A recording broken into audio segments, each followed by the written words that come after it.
Good morning. Well, we have arrived for our yoga practice. We are arriving for our yoga practice, I should say. And you see, I have a chair over there. I have my blanket over there. I have a towel and a block. So what might we be doing with these objects? These are optional props. There's different styles of yoga, and the Iyengar style of yoga prefers blocks so that you can get into the poses correctly. But since we're going to be working to open hamstrings and open chest and open our hips, I thought a chair might be a useful tool. I'm not sure of your space, but you may have like a mantle and a fireplace or a ledge or a counter or something that would be suitable. But I've placed the chair there so that when I do my pyramid pose, instead of putting my hands on blocks, what might be a bit far, I could put my hands on either the back of the chair or the seat of the chair as I hinge forward to make my pyramid. Now you can use blocks if you have blocks, so. And then my blanket's just always because, a girl needs her blanket. So here we are. It looks like, okay, we're all ready to go. Thank you for coming with your bodies as they are. So whether you work a lot in the yard, as I do, and find that squatting becomes a bit much for your hips, as I do, or you have other issues going on, we move slow enough that you should be able to discern with your third eye chakra, your knower, what might or might not be a proper pose for you. So make your choices wisely. You can always opt out and wait, but otherwise I encourage you to try some of the poses that we're going to do today. So we're going to start sitting on our mat and come to Samastiti. And remember, when I step over there, my voice becomes a little distant. But because in the morning it takes a while to get things running, it's almost better than me wearing the headphones, which brings my voice right up close and personal. So take a seat. And if you'd rather use the chair, who am I to say you shouldn't sit in a chair or on a block? So you don't have to sit on kneeling. You can sit with your ankles crossed. You can sit up in the chair. This is our time where we just come to the moment to become present. And so we do that first by getting our body to support us so that we don't end up dumping into a low back issue or sitting in a way that makes our hips bothersome or sit here with our necks all tight. So address Mula Bandha, the pelvic floor energy. Feel that that is lifting and supporting and grounding. Draw in through your lower belly, so that zipper. Lift and lengthen your spine, relax the neck, the shoulder. You should be able to move your head about. Leave your head sitting on top of the spine, and the palms can either be down, holding onto your shins, your ankles, or on my lap as you see, or you can turn your palms up. You can also use a mudra gesture. So the fingertips of any finger touching the thumb tip would be a mudra, indicates certain things. I'll leave it to you to figure out which hand might be best for you. You can then lower or close your eyes. And let's find our breath first.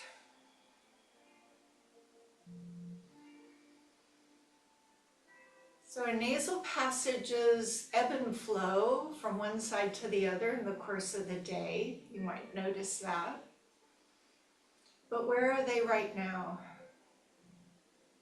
So if you find congestion, breathe through the mouth.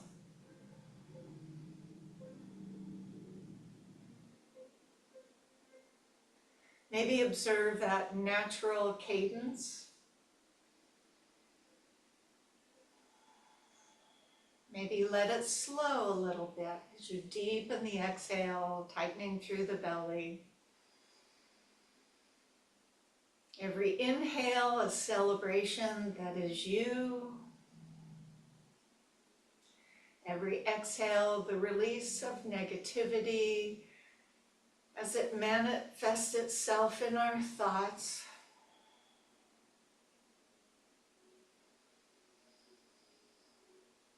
So the practice of yoga is one on the inside as well as the outside of our bodies. Learning more about not only who we are, but how we are. Perhaps retraining some of the thoughts, retraining some of the ways we live in our body. We come with an open mind to explore, to accept. So we're going to take a few breaths where we take a deep breath in, pause, hold it, and then deep exhale out through mouth if you prefer.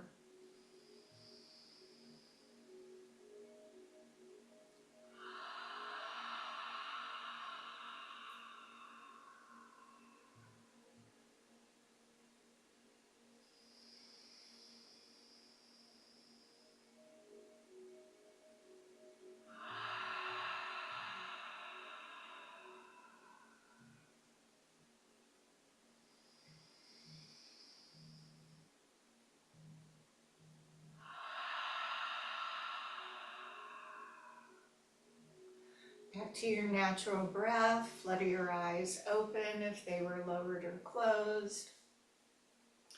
Let's begin by moving our wrist. If you need to resituate yourself in your seated position, feel free to do so at any time. So I'm going to open and close my hands. This is a little self-serving for me. A lot of ivy pulling. So I find when I bring a little warmth into my joints and into my body, it responds a little better. So whereas I wasn't able to close my right hand before, it's feeling better. So I'm going to reach the hands out in a palms up position. And bring in the positivity and then push the palms away, the negativity. Flip the palms up and let the hands draw in. Turn the palms out and let the breath push away.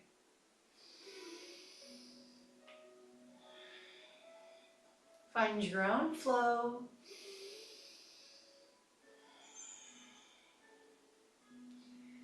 So you put a little tension in the shoulders and then you send the tension away.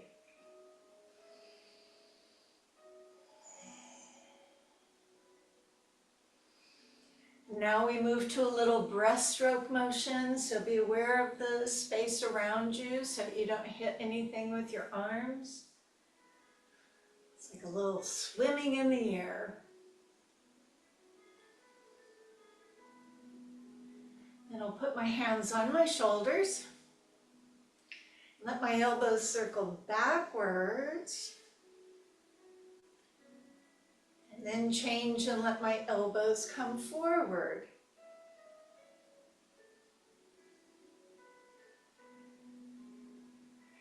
And then again, however you're sitting, get very, very tall. Put what would be your right hand as you mirror me behind you, either on something or just behind your back. Use your left hand on either leg and just look off to the side. Don't have to twist very far, just look off to the side. Staying nice and tall, get back to the other side. Turn and look.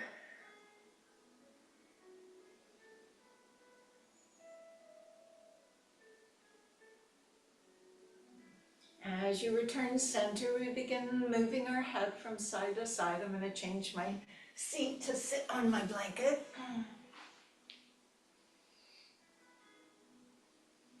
And sometimes if you listen, you can hear your body crunching around. I think that's all okay as long as nothing hurts. I'll bow my head and lift my chest. Remember, I don't really crunch into the neck. That doesn't seem right to me. You can do it. Clearly, your body can do it. I just don't know if we should. So I'm going to bow the head and lift my chest.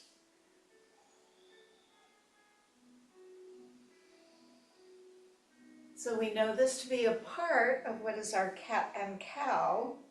So if I were to add a little more in, I would draw in through the belly, press my back out, bow my head down, lift my face and push my chest forward. Use your breath out. Use your breath in. So again, I'm moving in a tempo that seems to make sense as I feel my way into warming myself up. And then as I sit nice and tall with my shoulders down, I'll put what would be your left hand out to the side. If you're in the chair, you just put it on the edge of the seat of the chair. And then release your right arm directly out to the side. And then we wave at one another a big hello. My hand on the floor of the chair lends support to my back. So I can easily do this lateral motion, the breath in as I open, and the breath out as I close.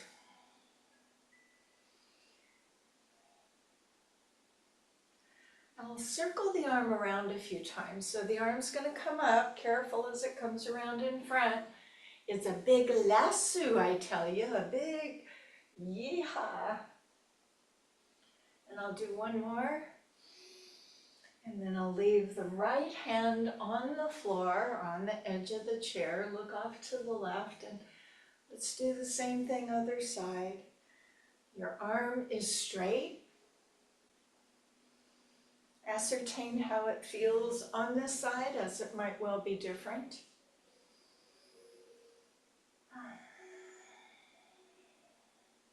Waking up the body,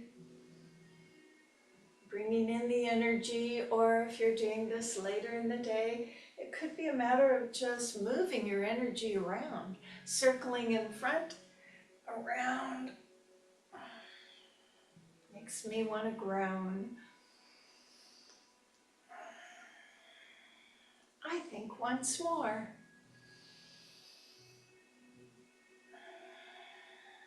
Now put the hands behind. You're welcome if you're sitting on a blanket to move it. If you're up in the chair, you do need to come down. You can be on your hands any way you want. And we drop the knees from side to side.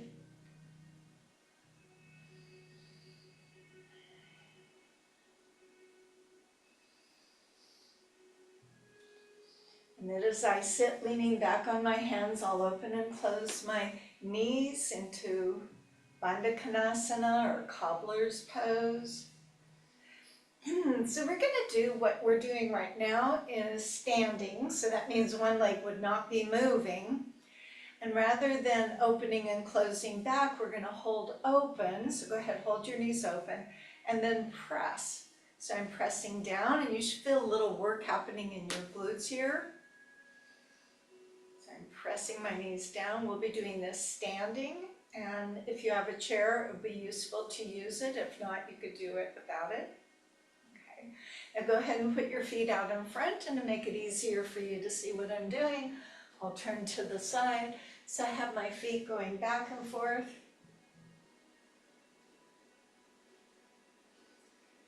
So after you sit for a while, you know the fluids just go down to your feet. So I'm mixing up 1 foot forward, 1 foot back. So this just helps bring some of my energy down into my lower limbs. And then as you look at your toes, can you spread them apart? Really spread them apart. As they reside in shoes most of the day, this compacts the toes, so you need to have the ability to use all of your phalanges to balance yourself. And then just kind of relax and shake your legs out. So a little pre-stretch for our hamstring. I'll turn back to face you. Scoot back a little bit. Sit with your feet forward but not together. So you see my foot's out by my hip. Then put the other leg in. Maybe your knee, maybe your calf, maybe up in your inner thighs. It matters not. The hands behind the chest is lifted, not to go very far, but to start getting this hinge. So because we're seated, our pelvis is anchored. And when we get to the pyramid pose, it won't be, and it's going to try and shift because when you shift, you can go further forward. So right now, we're teaching our body that when we hinge into Uttanasana, when we go forward fold, that we hinge at the hips, leaving our hips and our chest to point down toward the leg, or when you're standing, it'll be more toward the floor. So this may, I'm sorry, things are moving. So it may not go very far, and you may at first feel this in the back, so don't go that far. Keep leading with your heart. Then switch. This is much easier, by the way, done on a blanket. So if you're seated and you want to bend your knee just a little so you can take the pressure off your back, then see if you can straighten the leg. That's another approach.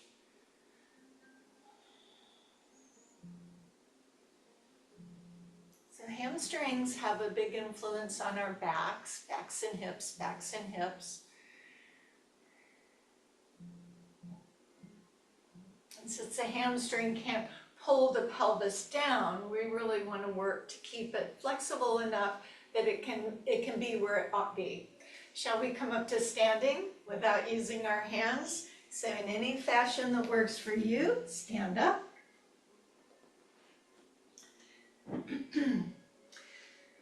So remember a moment ago when we were sitting and doing the cobbler's pose? Here's where I'm going to go over. I'm sorry, I'm going to take a little bit of water. Sounds like a frog's in my throat, doesn't it? Let's see if we can wash that frog right down. If you had a chair and you put your foot up with the knee pointing away rather than forward, and the knee would move back to the back of the chair. If you had maybe an ottoman or something here, and you put your knee up, and it would be moving back behind you. And it's interesting, you can feel this here. If you had nothing, you say, Karen, I have nothing, then you can hold the leg up, open it out to the side, and then rather the hand pulling back, initiate it from your glute so that the leg is going back. I'm going to choose the chair. How annoying. I have been called annoying before. So notice where you're feeling that in your glutes. The rest of the body is quiet. Now you can do the hokey pokey and turn yourself about. If you're standing, you just go like this and then push that knee back, back. You can turn around on the chair, push the knee back. Oh. Any way you are.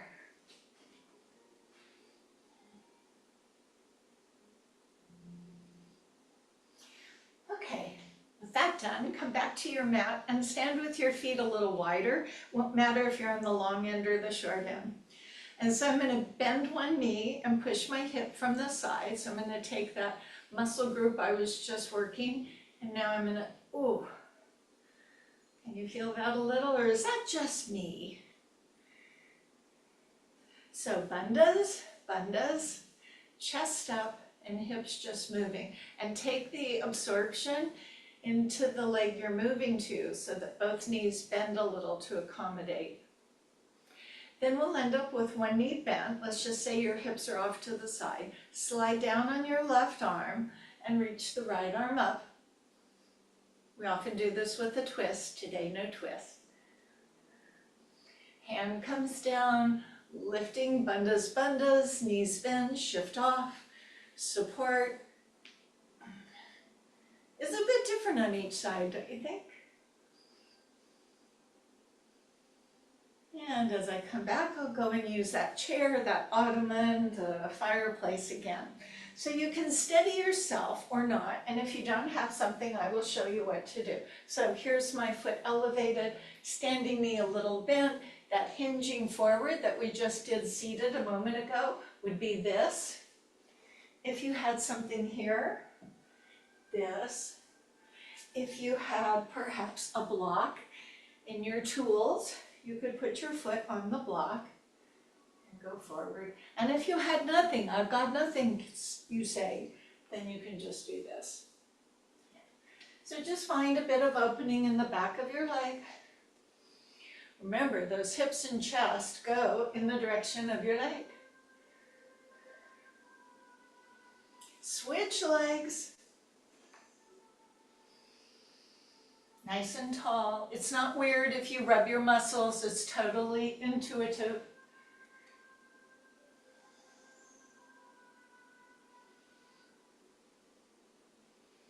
Lunges and breath. And as you come back up, we're going to do the front of our hips. Couple of ways to do it. You do not have to grab the foot, though I will be demonstrating that. So if you're not going to grab the foot, feet are apart. One foot is back, the heel is up, the knees are bent. You tip that pelvis forward and lift up your chest until you feel this part of your leg stretching. If I were to hold the chair so that I could take same hand down the same leg, then I hold my heel to my bum, and then like we would do in a bow pose, slightly kick the foot back and lift up my chest till I feel the front of my leg. And not everyone can hold that foot, so that's where a towel or a strap could be useful. So there's a couple of ways to get you to where you want to be, just so we can get the front of that hip opened up a bit. Check your breath. Other side.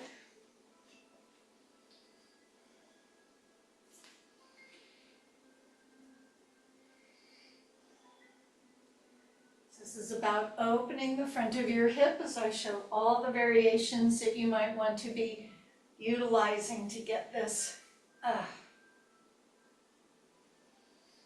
Now we will do a slow flow that gets these even more warmed up so we can use them in our pyramid and other poses.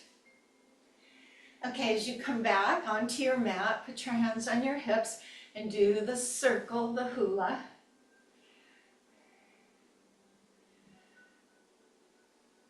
Remember, it's a round circle.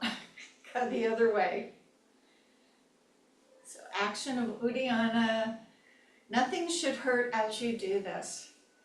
So we're going to come to the wide stance bookshelf pose. You're fine as you are. I'm just going to turn sideways. So on the short end of the mat, my feet are about to the edges of the mat. So letting my hands straighten, my elbows straighten, my hands on my thigh. I lean out rather than back. And again, my hips and chest go forward. And then I'll stop with my hands above the knees. So I'm creating a bookshelf. The legs are the wall, so don't lean back in your heels. Do lean over your toes. My arms are the brackets, so do straighten your elbows. My hands are above the knees, and if you say I cannot straighten my elbows, lift your chest and project it forward. And there is your bookshelf pose. Now this is very similar when we get into pyramid pose. So take all of these preparatory moves into the pose of our focus today. For those who can go below the knee, or to the shin, or on your ankles, or even the floor, you be you.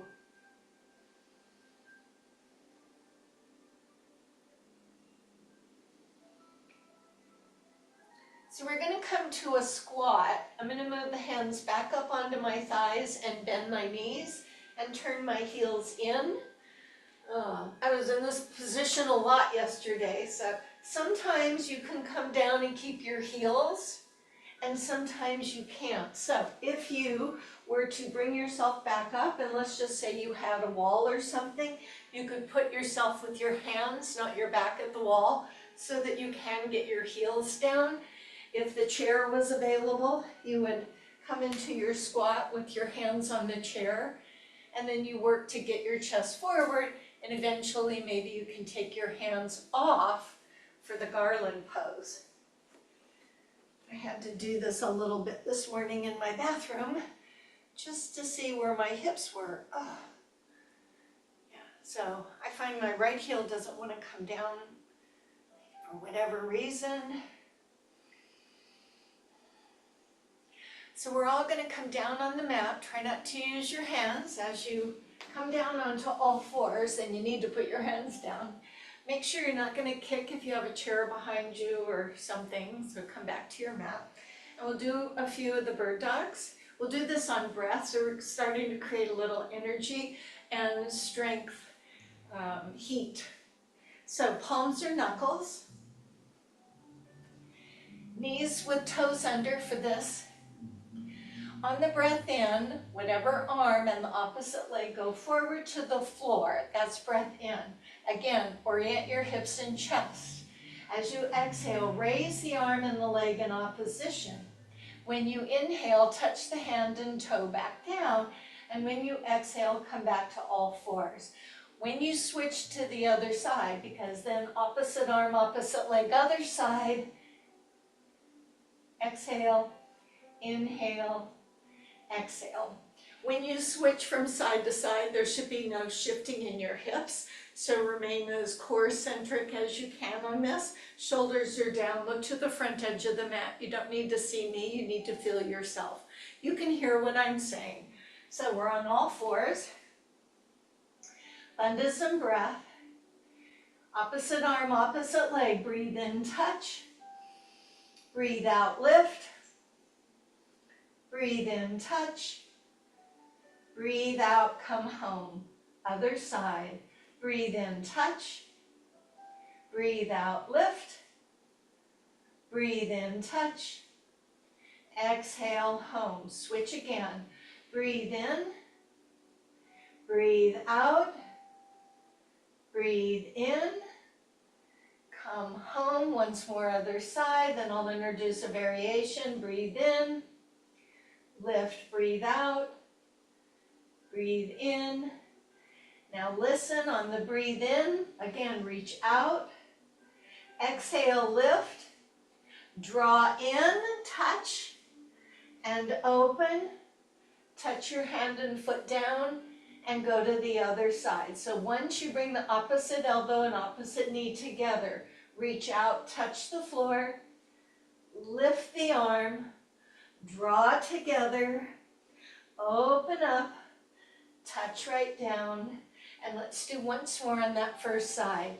Reach and extend, lifting up, drawing in, opening out, touching down, and coming home. Second side, last time, reaching out, lifting up, touching down, whoops, drawing in, reaching out, touching down, coming home. Now I'm going to turn the toes under, be on the palms or knuckles, and hover your knees. So lift your knees up a little. I can put my hand under my knee. Chin up.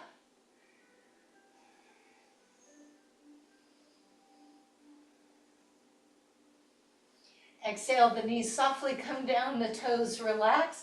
Move the hips back. You can stretch the arms out or fold them under. It's time for a child's pose.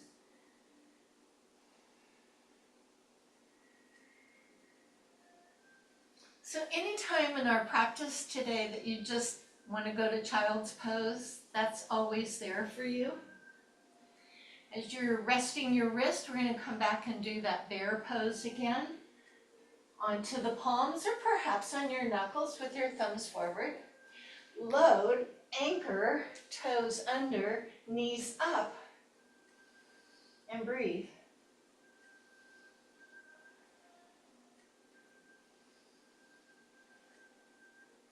So you can feel a little bit of that power working. Now soften the knees down, and here's some options. We're going to breathe in, lift the knees, breathe out, go to a downward dog, breathe in, come back, and lower, but touch or don't touch the knees as you wish. So when I come down, it's going to be hard for you to tell. My pants are about the same color as my mat. I'm probably not going to come down unless I do. Anchor the shoulders, so what will happen? You'll lift the knees up, you'll push back to your down dog, you'll come back, look up, lower, touch or don't touch the knees. You're ready to go again. Lift up and push back. Come forward, lower down. Lift up, look back, Come forward, look forward, and lower down. Lift up, press back, go forward, lower down, couple more, lifting, pressing the elbows straight, looking forward, lowering down. Last time, stay in your down dog and walk your dog so that one knee bends and the other leg straightens, then switch.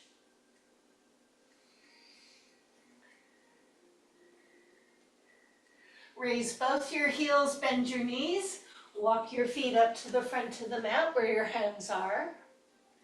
Lay the body on your thigh, put your hands on or around your calves, drop your head, try to straighten the legs.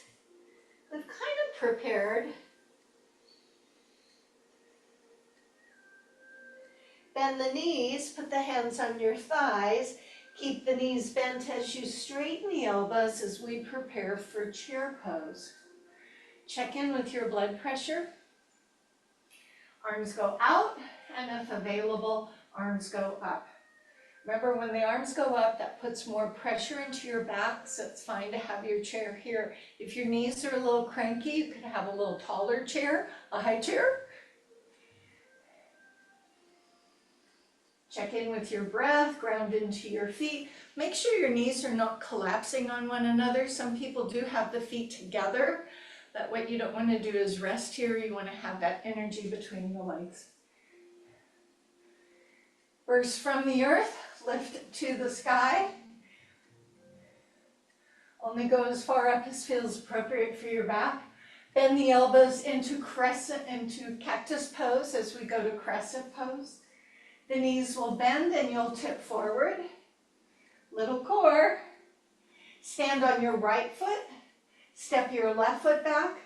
Wiggle your left foot back far, far, far. We worked on this last week. Front knee bent, back leg straight. Lift up your chest. Cactus pose arms in the crescent pose. Squeeze the back leg straight as it tends to be a little on the soft side.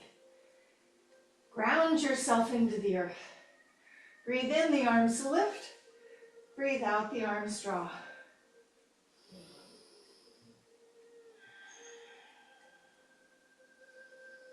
Now the hands come all the way down to the sides of your foot. Step back into your plank, the push-up position. Chin up from knees or toes, lower chest and hips at the same time. Relax the feet. Baby cobra, cobra, up dog as you wish. And come down.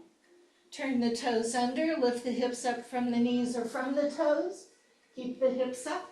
As you push up, if you're on the knees, you come to the toes, downward dog. Raise your heels up, bend the knees, look forward, walk, step, or jump to the front of the mat. You're fine where you are. Lift the chest, lay the body on the thigh, hands around, bow over, and draw together, forward fold.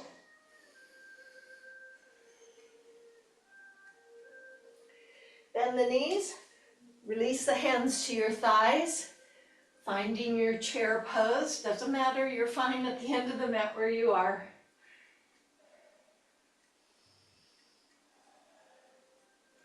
Check in with breath and bandhas.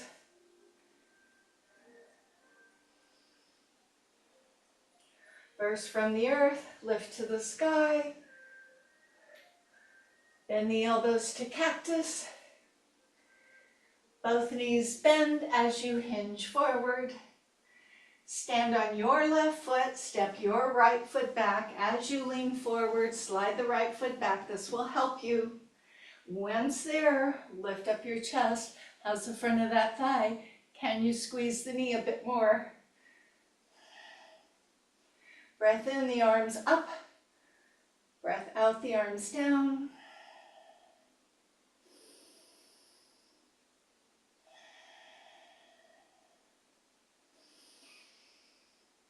Hands all the way down to the mat, to the sides of your front foot. Step the front foot to the back foot. From your knees or from your toes, chin up, elbows in, lower yourself down, relax the feet. Baby cobra, cobra, up dog, and down. Toes under, hips up from knees or toes. Press off the mat. Downward dog. Let's adjust the feet forward. 2 small steps. Stand on one foot, won't matter which one. Carefully, the other leg goes up. The toes point down. Open the leg. Let the knee bend. Move the knee in a circular motion. A few times in each direction. Both feet down. Stand on the foot that just came down. Lift the other leg straight. Toe is down. Hips are square. Arms are straight. Open the hips. Bend the knee. A few circles one way. And a few circles the other way. Downward dog. Raise your heels, bend your knees, look forward, walk, step, or jump up to where your hands are. We're going to slowly roll up. Let's be mindful. Imagine a pillow between the legs. Drop the head, squeeze that pillow as you release your arms, slowly uncurling the body until it comes to stand in Tadasana, mountain pose. How's your blood pressure? So standing nice and tall.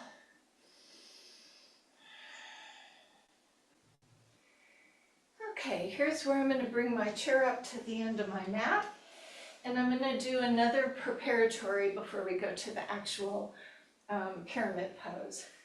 Now, if you don't have this, a block, or go to whatever, like if you have an ottoman, bring the ottoman out. So you're going to cross, it won't matter which leg because we'll do them with both. You're going to cross one leg over the other leg. One leg over the other leg. Now, how you cross is going to make it best for you. So if you cross with your feet close together, there's space for your knees here, so that might feel better. If you want to cross a little further over, that puts one knee over the other knee. That may or may not be comfortable. So place your feet according to you. And once you have that, you'll stand like a mountain. If you have the chair, it will help you be a little more stable. The arms will then lift as you breathe in. And then as you bring your hands to your hip bones, to think of them as headlights, and you begin to lean forward, shifting your hands to the chair, the blocks, the floor, whatever might be available. Now, if you find the chair is not very conducive and you can go further and you have rungs under your chair, you could go further down. You could go to the floor for those who could go to the floor.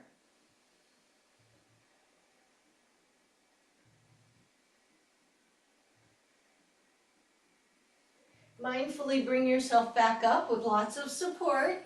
Mindfulness. Back to Tadasana. Uncross and recross. So I'm going to turn to face you so you can see how I'm squaring my hips. So I have my hips here. I begin hinging over. So what will happen is the body will say, oh, but if I turn, I could go a little further. You say, ah.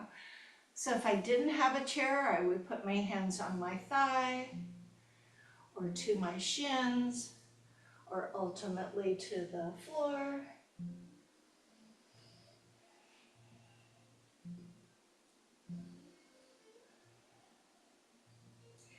So this should primarily be felt in the legs in the back.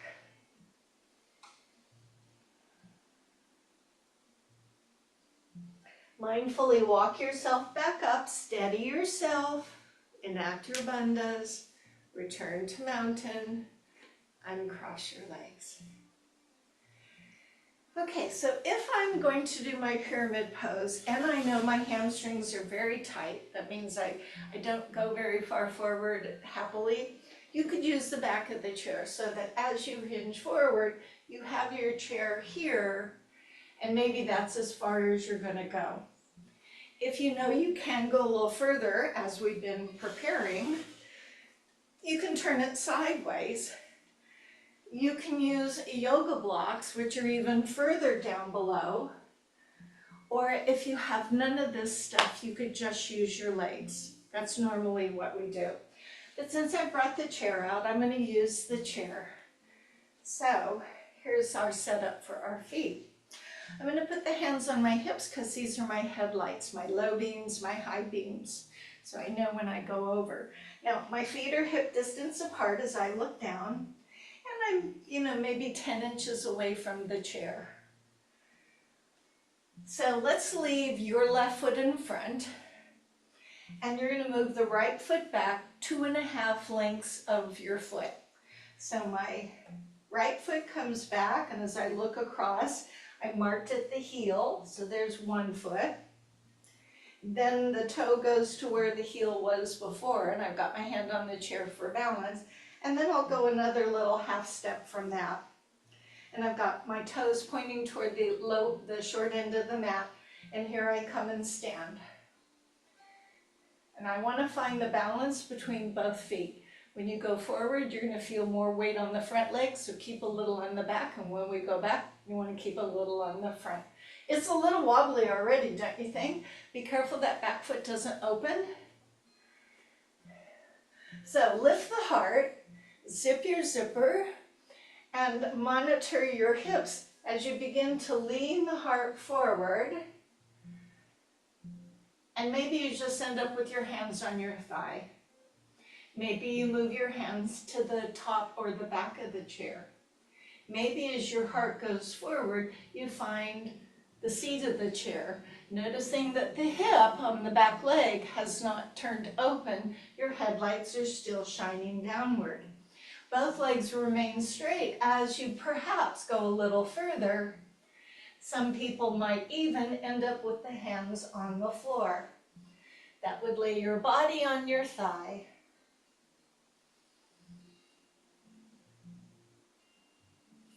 Check the weight on the back leg. Bandhas and breath. Now as I walk myself back up, using that chair, the blocks, whatever you might have, your leg, return your hands back to your hips as you come up. Thumbs are important here as they come right to the small of the back. Lifting up your heart, I'll do a minor back bend because not all of us should do back bends. Keeping some weight on the front leg, simply feel that your heart is lifting outward and you look a little upward. So this is my variation one. If I felt like I could go back further, maybe I look more upward, maybe my heart goes more upward. Keep weight on both feet. This is why you need the front of that hip open. You do not have to look up. Sometimes that makes people dizzy, so keep your eyes forward if that's a concern. And breathe. Slowly return back center. Don't change a thing. We've already got things set. Let's go on for the second time. So hands on hips, monitor as you begin to hinge forward. Keep your hands supporting that back through the chair, the blocks, wherever you end up.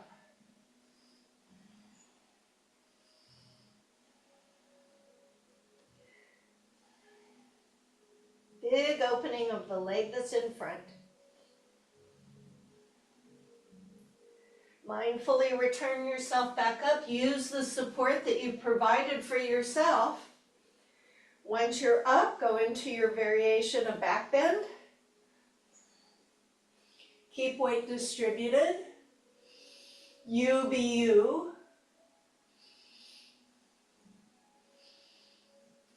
This time as you come up, you're going to let the hands come to the small of the back. Stack them or hold them. Bring the heart forward. If you feel you need the chair, release the hands. If you don't need the chair, keep the hands on your back. Go to pyramid.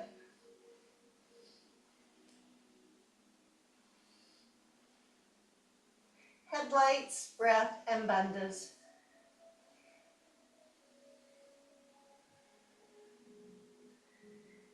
Engage the strength through your legs as you rise. Use the chair for support. Now leaving the hands behind you, option for that back bend one last time. going or not going very far into extension.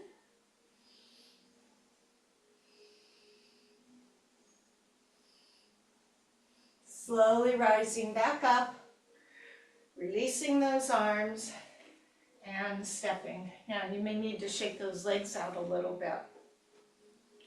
So we're going to do the other side. So I had your left foot in front, so now it's time to put your right foot in front. As the left foot steps back, so I'm at the heel of the front foot, then I put my toe where the heel was on the back foot, and then I take another half from there. If I'm too narrow, it will be hard to do anything, and if I'm too far, it'll be too much pull.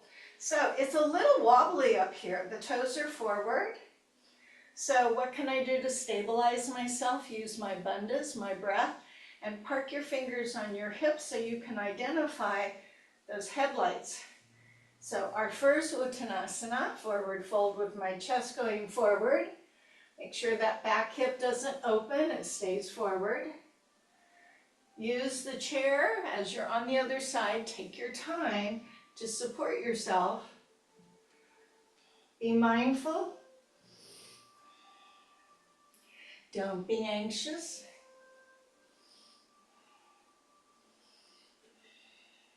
Keep weight on both legs.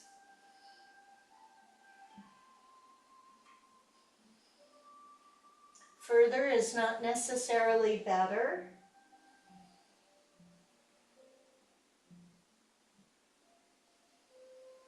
Lots of breath, lots of breath.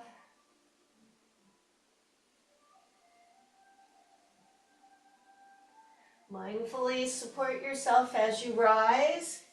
Use the blocks, the chair, whatever is available.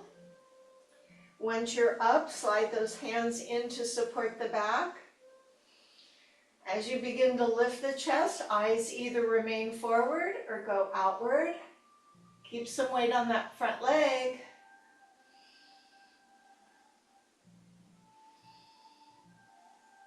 Breathe.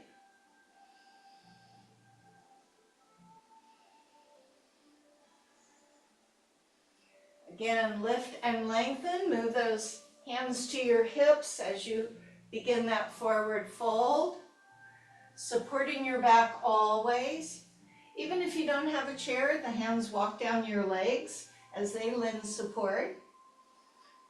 Only go as far as you feel that you are in earnest form.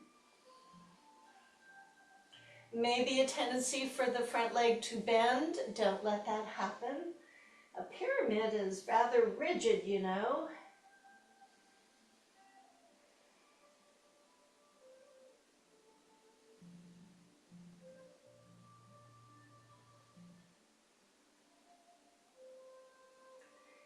Engage the muscles through the legs. Walk yourself up. So this time the hands come behind. Lift up the heart. Maybe go back, maybe don't go back. Maybe you've had enough going back. Maybe you would like to go further back. Keep some weight on the front foot. Engage in your breath.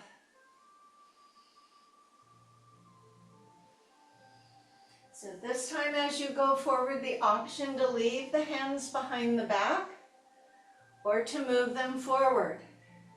Be smart, be prudent, be you.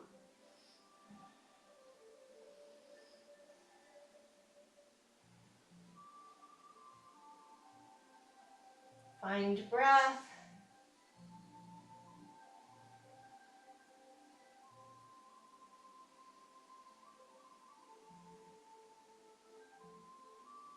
Rising, using support when needed for our last extension or just waiting.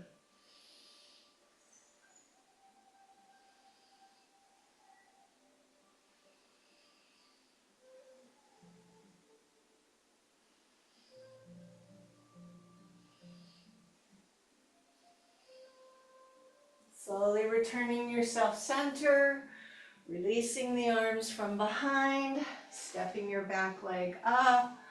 That was intense, wasn't it? Yeah. So I have one more with the chair, and that's going to be for the outer hip. And since we've opened the hamstring, this might feel a little different than normally. Now you have a couple of options. One option is simply to hold onto the chair. The outside leg will come up above the standing knee. The hips will go back for the standing pigeon pose. For those who might want to step over, put their foot on the seat of the chair, flexing the foot, and then holding the chair and leaning forward. So then you can put both hands at your heart because your foot is somewhat supported here. So either way, or if you have nothing, you do this one, and maybe your hip is against a wall. So if this were a wall, I'd have my hips back here. I wouldn't do it with the chair because it might tip over. So you're in your pigeon pose.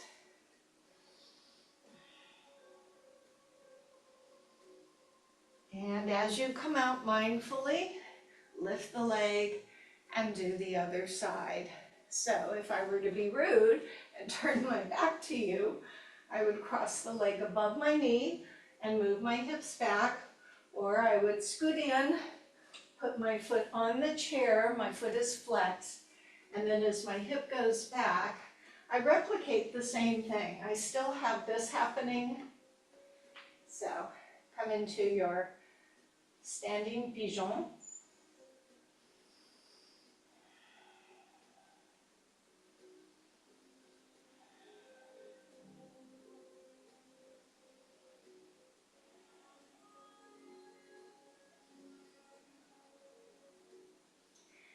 And as you come up, offload. And if you have that chair, keep it at the end. I'm going to turn mine. And we come down onto the mat facing that chair. No hands. Could just be falling down, falling down, or sit down any way you want. So I'm going to put my feet up on the chair. If I were facing the fireplace, I could put my feet there. And if I didn't have anything to elevate, I would just use the floor. So these are bridges. What happens when your feet are elevated and you can put them at the wall is you're able to rise a little more into almost a shoulder stand.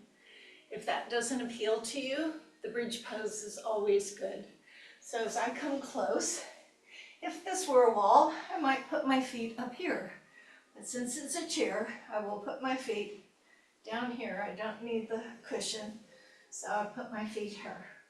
Well, this is lovely. How is your neck oriented? If you find your chin is jutting up, maybe you want a towel pillow, or maybe a real pillow. And you put it under your head so you have good alignment. And for some people, this helps with vertigo. That is, you're laying down, your eyes aren't changing, you're still looking toward the horizon. Okay. Now, if you're using a chair, realize it's a chair. Do you see I'm rocking it? Yeah, that can happen. So make sure you're grounding into the chair. Hands are down by your side. Feet can be on the mat in traditional bridge pose, up on a wall, or maybe on the chair. Mula Bandha, action of Uddiyana. Engage your glutes and begin to elevate the hips. So you can see my hips have come up quite high.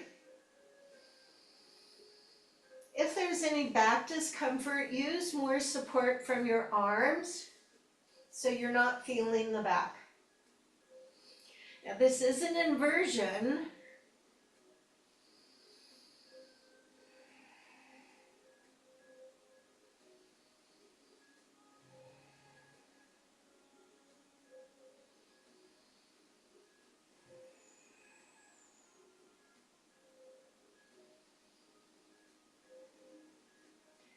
Mindfully, we come down from the naps of our necks through the broadening of the shoulders, through the drawing in of the belly, to releasing the tips and the tailbone, and we're all down. So if you found the wall or the chair not to your liking, you can always remove the feet and put them on the floor. As we go up one more time, Bandhas. Your glutes engage as you rise.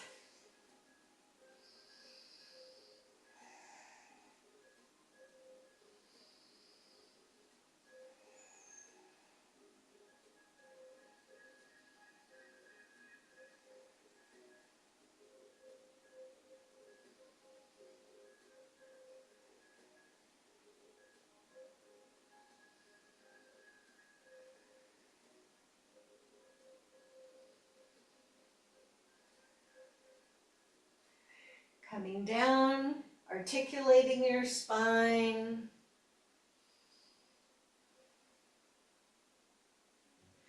Now, if your feet are on the floor, you're going to leave the knees bent. If they're on the chair, you're going to straighten your legs a little bit. And if they're up the wall, you're also going to move your legs a little straighter. Place the hands behind your head. So we have the feet elevated. If you have your feet on the floor, you can just bring your knees up if you wanted to. We have the legs elevated to inhibit your hip flexors from being able to help you lift your chest. Feel free not to have to go all the way back down. It may keep better if your eyes are on the horizon. And notice my elbows are not lagging behind, but they're also not pulling up and blocking my view. So I'm just going to lift and lower my shoulders a few times. So what would happen is if you had your feet down, sometimes people squeeze their bums like they're doing a cat and cow. And to prevent that, you take the legs up so that that cannot happen. Disengage the hip flexors and put this all on the rectus abdominis.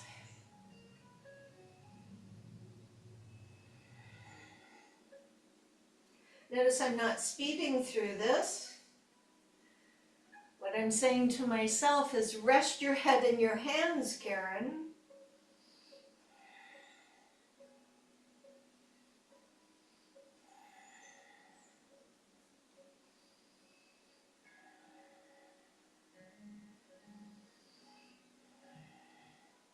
Now what I'm going to add to this is one leg coming in.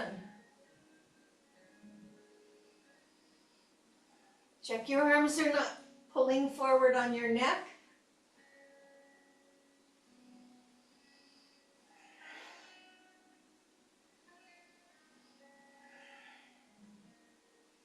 Now if you're inclined to want to add a rotation, you would feel the opposite shoulder come to the opposite hip, forgetting that you have an elbow and knee.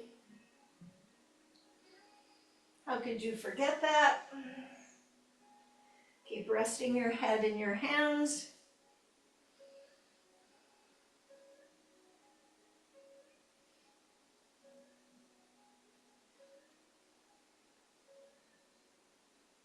Holding center, holding your feet.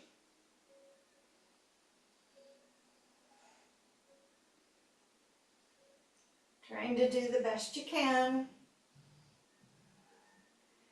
And we rest. I'm going to leave my hands behind the head. Take the feet off the wall or off the chair and up into the air. Feel free to cross the ankles or not and let your feet dangle. These are going to be like weights. Your feet will be the weights. What will happen is you'll draw the knees towards your chest in an effort to raise your tailbone up. So if I were to take a piece of paper and slide it under your bum, I could do that because you've lifted the hips. And so this is something that takes a bit of skill. Lifting the tailbone up, curling that low back and tightening through the lower end of the rectus abdominis in a nice slow fashion. Because if I just did it fast and kicked my feet, it would work. I don't want to do that. I'm just going to lift and release.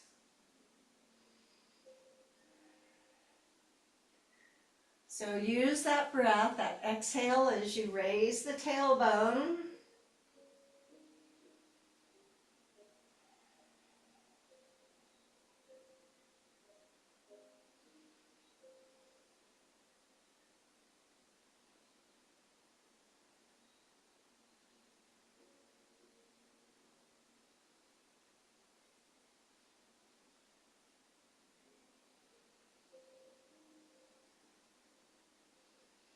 Then we'll all put our feet down for a bridge pose as the hands come back down and you elevate the hips.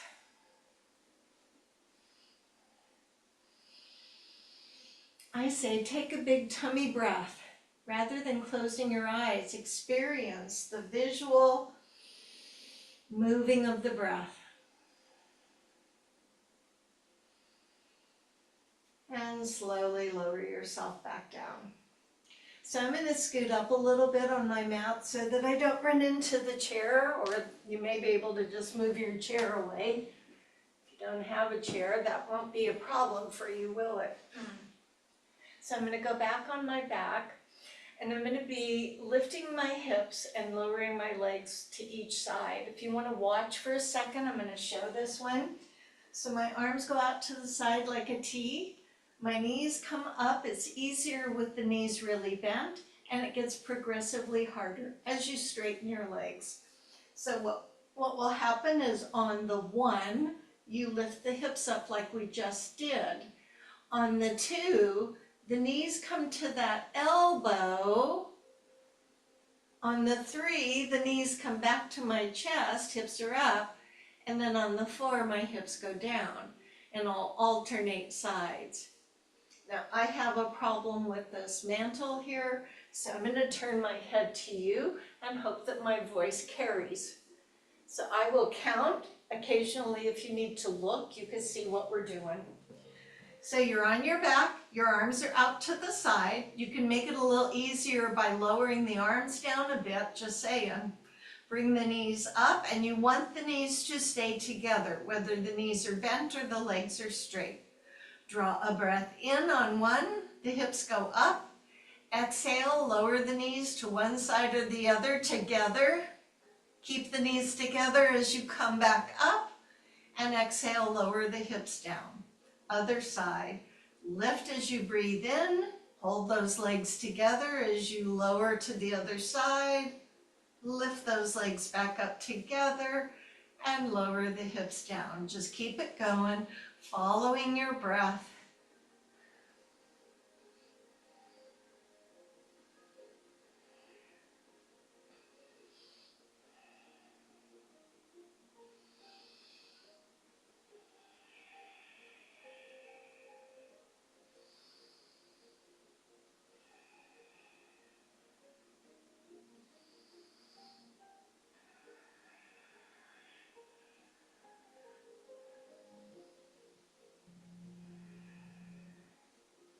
So I'm going to do one more, and then I'm going to hold my knees into my chest.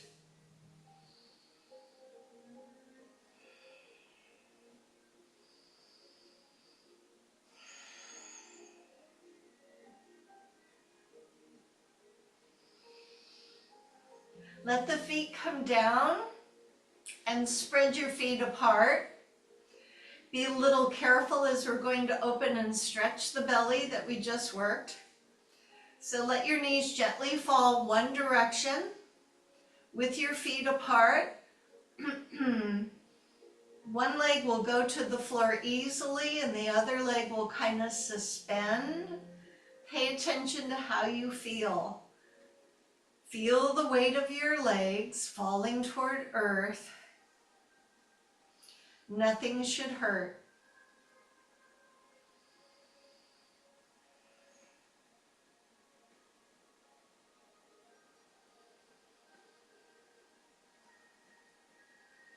Identify the leg that is suspended, and it's going to come up first. Then the second leg at the bottom comes up second. And then just keep flowing over to the other side. Remember, your feet are wide. So you're going to have one leg that pretty easily drops down, and the other leg kind of suspends. And you'll feel that pull at the front of your thigh, across your hip, and perhaps into your back. So be a little careful.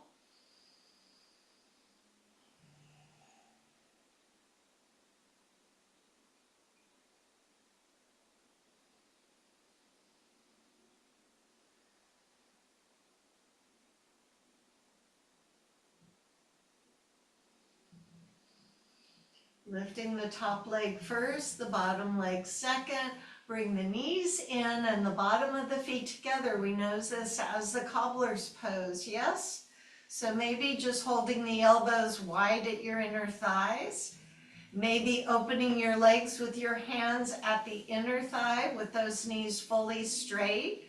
Maybe placing the hands at the calves or ankles, or maybe taking a 2-finger grasp around your big toes. Whichever variation, drop the tailbone so you're in a natural curve in the back. Your tailbone is not rocked up, it's anchored down. So don't feel like you have to grab the toes or the ankles. Do the one that allows you to have those legs straight and a natural spine. You be you.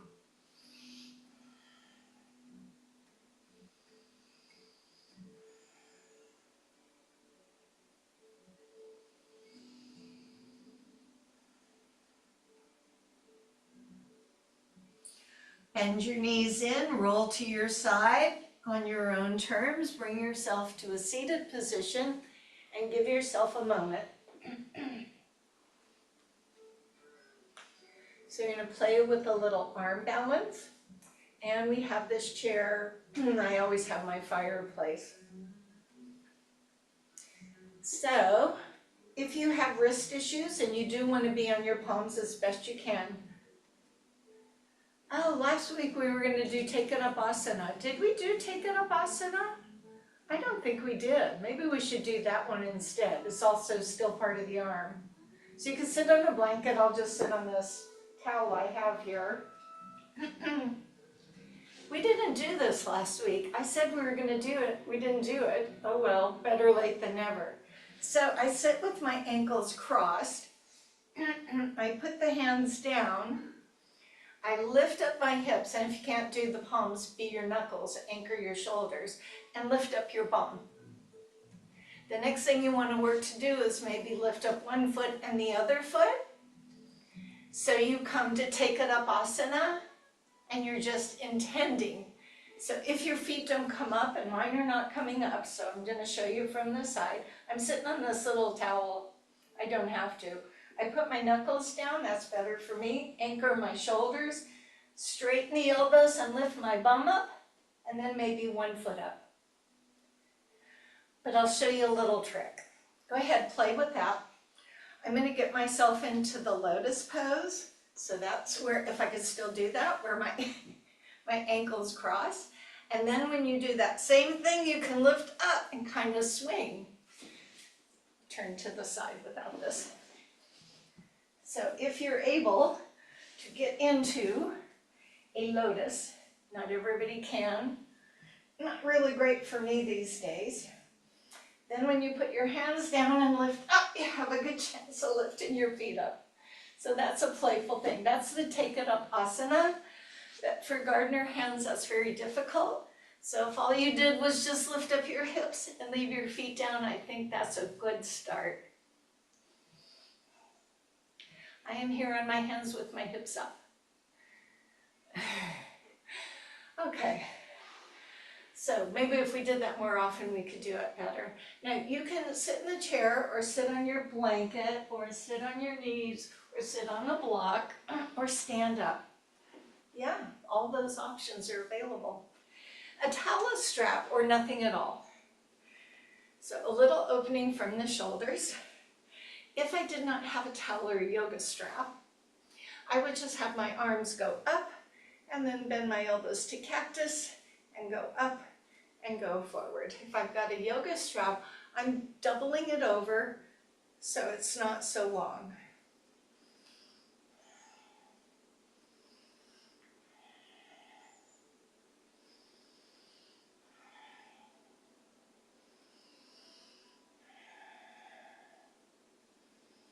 Only go where your shoulders are comfortable. We're doing this just in preparation for Gomukhasana. What? Happy cow face pose. All right, so hold that towel.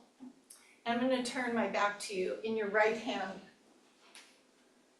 So if you have the towel in the right hand and it goes over your right shoulder, and maybe use your left hand to push your right hand up, and then reach back and find the other end of the towel.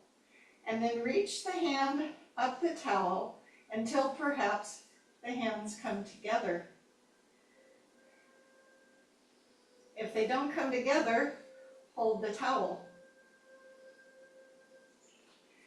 Then wherever you are, slightly lean forward.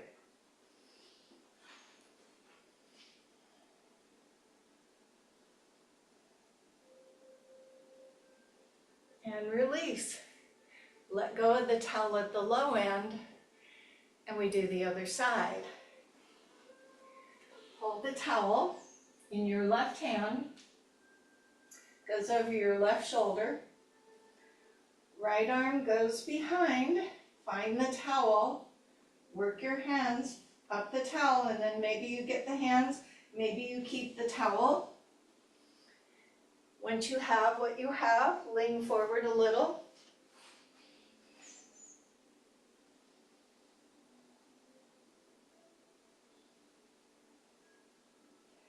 And slowly come up, let go of the towel at the low end and then at the high end.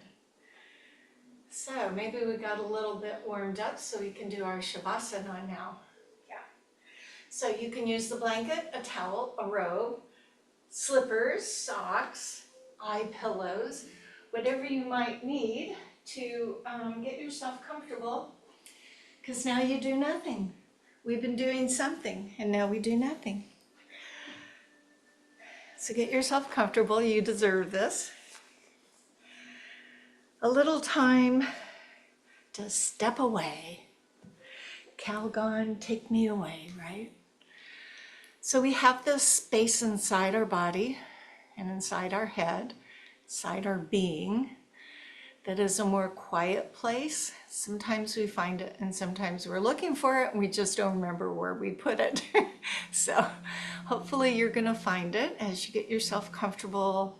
You can lay on your back, traditional corpse pose. You can lay with your knees bent, pillows under the knees, those are always nice. Laying on your side, laying on your belly. Once you get yourself to that position, just notice how you're feeling. Maybe the heart rate, how much the heart rate is moving. And then focus on slowing that breath down and thus the heart rate down. So your eyes may close or may not close. You may prefer to sit in a chair. There is no right spot, I think. There's tradition. So you're noticing that breath slow.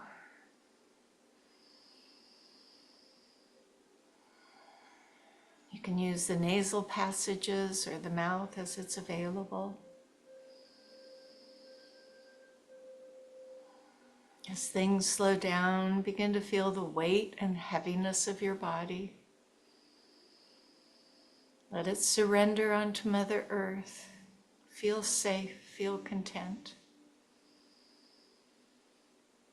And there may be urges to start fleeing with your mind to things of the world, things you should do, things you shouldn't do, things you've done, things you shouldn't have done.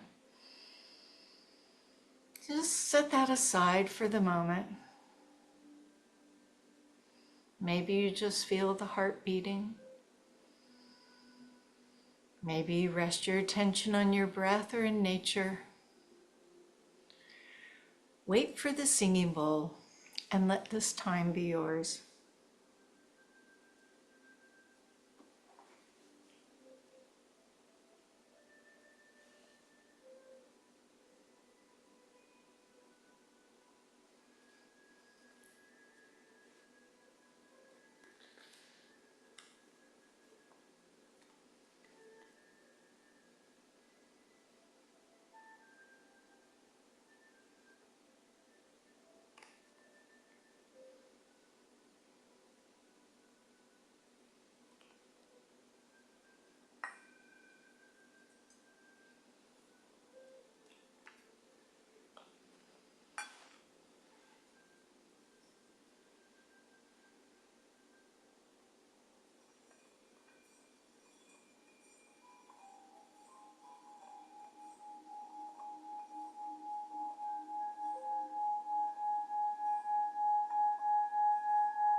So it's come quickly, the end of this mindful quiet time called Shavasana.